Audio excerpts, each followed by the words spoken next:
I've never been one to complain about fake news, but I want to start with the total frustration I have with the coverage that most of you have engaged in with regard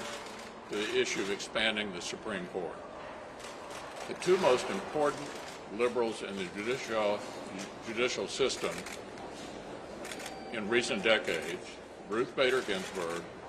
and Stephen Breyer, have both said within the last 2 years that 9 is the right number, that Supreme Court packing discredits the court.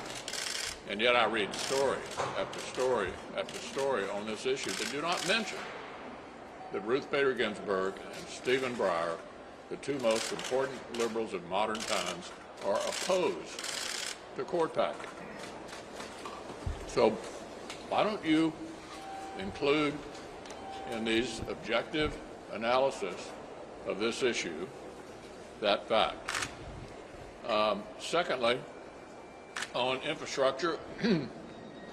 Senator Capito and others in our conference are continuing to work on an infrastructure bill that we think is about what is traditionally considered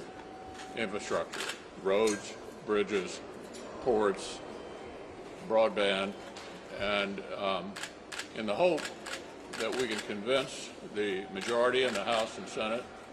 to focus on this issue in a way that is more modest than this multi-trillion-dollar bill, which is a Trojan horse for revisiting the 2017 tax bill and raising the debt even more. So I think there is a pool of people on a bipartisan basis, certainly here in the Senate, looking to get to an outcome on infrastructure which would involve a more modest amount, targeted at what all of us can agree is in fact infrastructure, and hopefully I'd like to see a credible way to pay for it.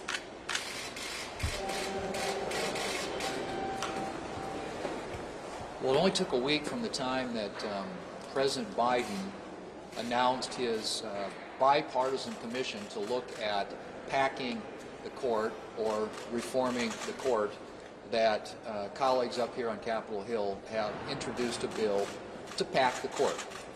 And it is a blatant political power grab. Obviously, it's something that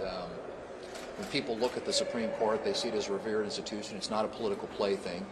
It's actually an independent branch of our government. And as the leader pointed out, even the most liberal members of the Supreme Court have said in recent days that expanding the Supreme Court is a bad idea, that it politicizes an institution that needs to have the confidence and trust of the American people. Even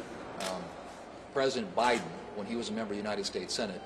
characterized it as a bonehead idea.